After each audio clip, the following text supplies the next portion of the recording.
নমস্কার বন্ধুরা, আজকে আমাদের এই ভিডিওর আলোচনার বিষয় হলো যে কোনো সরকারি চাকরির পরীক্ষায় আমরা অঙ্ক নিয়ে যে সমস্ত সমস্যায় পড়ে থাকি সেই সমস্যার সমাধান করব কিভাবে, বা সেই সমস্যার সমাধানের সূত্রপাত বা শুরু কোথা থেকে করব। সাধারণত অঙ্কের প্রতি আমাদের একটা ভয় সবসময় কাজ করে, সে স্কুল লাইফ হোক বা যে কোনো চাকরি ক্ষেত্রে হোক। পরীক্ষার ক্ষেত্রে অঙ্ক অবশ্যই আমাদের শিখে যেতে হবে, কেননা অঙ্ক ছাড়া যে কোনো প্রশ্নপত্র বা কোশ্চেন পেপার হওয়া সম্ভব নয়। তো যেহেতু অঙ্ক আমাদের ম্যান্ডেটরি এবং অবশ্যই করতে হবে, সেক্ষেত্রে অঙ্কর প্রতি আমাদের বিশেষ ধ্যান দেওয়া উচিত। এবং এই অঙ্কের ভীতি আমরা দূর করবো কীভাবে বা কীভাবে শুরু করব, তারই এক সুষ্ঠু সমাধান আজকে আমরা এই ভিডিওতে নিয়ে আসছি। তো দেখুন, প্রথমে যে কোনো সরকারি চাকরি পরীক্ষায় group C, group D, group A, group B, যে কোনো পরীক্ষাতেই অঙ্ক আমাদের আবশ্যক। এবং আজকে আমরা আলোচনা করব সাধারণত গ্রুপ সি এবং গ্রুপ ডির অঙ্কের বিষয় নিয়ে। সেখানে যেহেতু আমাদের আসন্ন ওয়েস্ট বেঙ্গল স্কুল সার্ভিস কমিশনের গ্রুপ সি এবং গ্রুপ ডির পরীক্ষা আগামী 1 মাসের মধ্যে হতে চলেছে, সেক্ষেত্রে এই অঙ্কের সমস্যা আমরা সমাধান করব কিভাবে অল্প সময়ের মধ্যে, সেই নিয়ে একটি আলোচনা করছি এখানে। আমাদের সাধারণত অঙ্কের যে সিলেবাস দেওয়া থাকে, অর্থাৎ যে সমস্ত বিষয়গুলো অঙ্কের ক্ষেত্রে দেওয়া থাকে চ্যাপ্টার, সেগুলো হলো ধরুন লসাগু, গসাগু, অনুপাত, সমানুপাত, গড়, শতকরা, সরল সুদ এবং সাধারণত অ্যারিথমেটিক অর্থাৎ পাটিগণিতে যে সমস্ত সিলেবাস রয়েছে সেগুলোই আমাদের চাকরির পরীক্ষার সিলেবাসে দেওয়া হয়ে থাকে।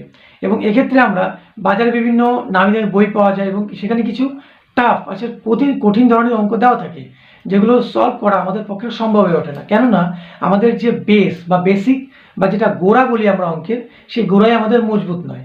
এবং এই গোড়া মজবুত করবো কীভাবে, বা আমাদের বেসিক আমরা অঙ্ক শুরু করবো কোথা থেকে। যেহেতু অঙ্ক শেখা বা অঙ্ক করা একটু সময় সাপেক্ষ, তো আমাদের সময় নিয়েই একটু এগুলো নজর দিতে হবে। এবং যেহেতু সিলেবাসটা আমাদের জানা, যে সমস্ত সিলেবাস আমি বললাম, এই সিলেবাসের সাধারণভাবে যে কোনো সাধারণ স্টুডেন্ট, তার জন্য কোনো ব্রিলিয়ান্ট স্টুডেন্ট হওয়ার দরকার নেই। যে কোনো একজন সাধারণ স্টুডেন্ট, তার যদি অঙ্ক শেখার ইচ্ছে থাকে বা অঙ্ক ভীতি দূর করার ইচ্ছে থাকে, সে সহজেই এই ভীতির সমস্যার সমাধান করতে পারবে। তো আমাদের শুরুতেই প্রথমে যেটা করতে হবে সেটা হলো, যে সমস্ত আমাদের সরকারি মধ্যশিক্ষা পর্ষদ অর্থাৎ বাংলা মিডিয়ামের যে অঙ্ক বই রয়েছে, সেই অঙ্ক বইয়ের বিশেষত ক্লাস 6, 7, 8, আমি 6 থেকে শুরু করি। 6-এর আমাদের বেসিক নলেজ দিবে। 6-এর অঙ্ক বইটা নিয়ে যারা আমরা এমনি অনুশীলন বা প্র্যাকটিস করে থাকি, সেক্ষেত্রে দেখা যাবে আমাদের অঙ্কের নলেজ অনেকটাই বেড়ে যাবে। যে স্কুল লাইফে যেগুলো আমাদের ফাঁক ফোকর থেকে গেছিলো বা যেগুলো ঠিকমতো বোঝা হয়নি বা করা হয়নি, সেগুলো নিজে থেকে নিজের চর্চা যখন আমি আবার নতুন করে শুরু করতে যাব, তখন সেগুলো অটোমেটিক আমাদের সেই সমস্ত শূন্য বিষয়গুলোকে ভরে তুলবে। এবং যে সিলেবাসগুলো বললাম, সেগুলো সাধারণত আমাদের ক্লাস 7 এবং ক্লাস 8-এর বইয়ে যথাযথ দেওয়া রয়েছে। এবং সেগুলোকে সলভ করার জন্য আমাদেরকে ক্লাস 6, 7, 8, 6-এর বইটা যদি সেরকম নলেজ থেকে থাকে মোটামুটি স্টুডেন্টদের, সেটা না করলেই চলবে। তবে 7 এবং 8-এর যে পাটিগণিতের চ্যাপ্টারগুলো রয়েছে, সেই চ্যাপ্টারগুলো সলভ করার ক্ষেত্রে আমাদের বিশেষ ভূমিকা নিয়ে থাকবে। যেমন ধরো ক্লাস 7-এর এমন কিছু চ্যাপ্টার রয়েছে, যেমন সরল সমানুপাত রয়েছে, অনুপাত রয়েছে এবং শতকরা রয়েছে, ঠিক আছে। এবং আয়তক্ষেত্র, বর্গক্ষেত্র, জ্যামিতিক যে সমস্ত সাধারণ জ্যামিতিগুলো রয়েছে, যেগুলো বেসিক্যালি চাকরির পরীক্ষায় এসে থাকে, সেগুলো শেখার জন্য আমরা এই দুটো বই ক্লাস 7 এবং 8-এর বইটি প্র্যাকটিস করতে পারি।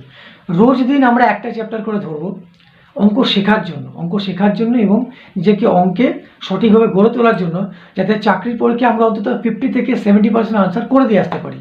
এবং সেই অঙ্কের বেসকে আরও মজবুত এবং শক্ত করার জন্য আমাদের এই দুটি বই আমাদের বিশেষভাবে সাহায্য করবে। ক্লাস 7 এবং ক্লাস 8-এর এই অঙ্ক দুটি বই মধ্যশিক্ষা পর্ষদ অর্থাৎ বাংলা মিডিয়ামের এই দুটি বই আমাদের সঠিকভাবে শিখিয়ে দিবে যে এই সমস্ত অঙ্কগুলো কীভাবে করতে হয়, ঠিক আছে।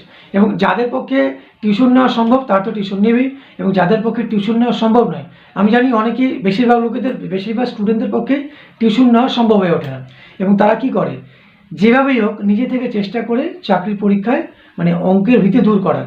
এক্ষেত্রে তাদের এই প্রসেসটি বিশেষভাবে সাহায্য করবে। তোমরা ক্লাস 7 এবং 8-এর বইটি পাটিগণিতে যে সমস্ত চ্যাপ্টার রয়েছে, সেগুলো ঠিকভাবে দিন ধরে যদি সলভ করতে পারো, তাহলে অঙ্কের ক্ষেত্রে তোমাদের এই ভীতি দূর করতে পারবে। এবং একসময় গিয়ে ছোট অঙ্ক তো দূরের কথা, তোমরা বড় বড় অঙ্ক সলভ করতে পারবে।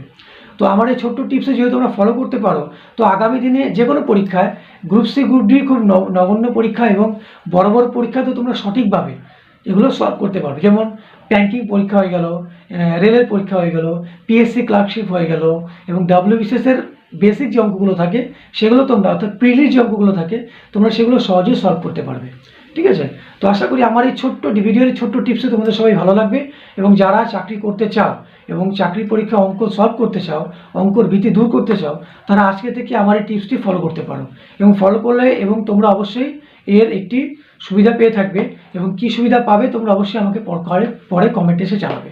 তো ভিডিওটি সম্পূর্ণ দেখার জন্য অসংখ্য ধন্যবাদ, এবং আগামীতে এই ধরনের ভিডিও নিতে হলে আমার এই চ্যানেলটিকে সাবস্ক্রাইব করে আমার সঙ্গে থাকবে। ধন্যবাদ।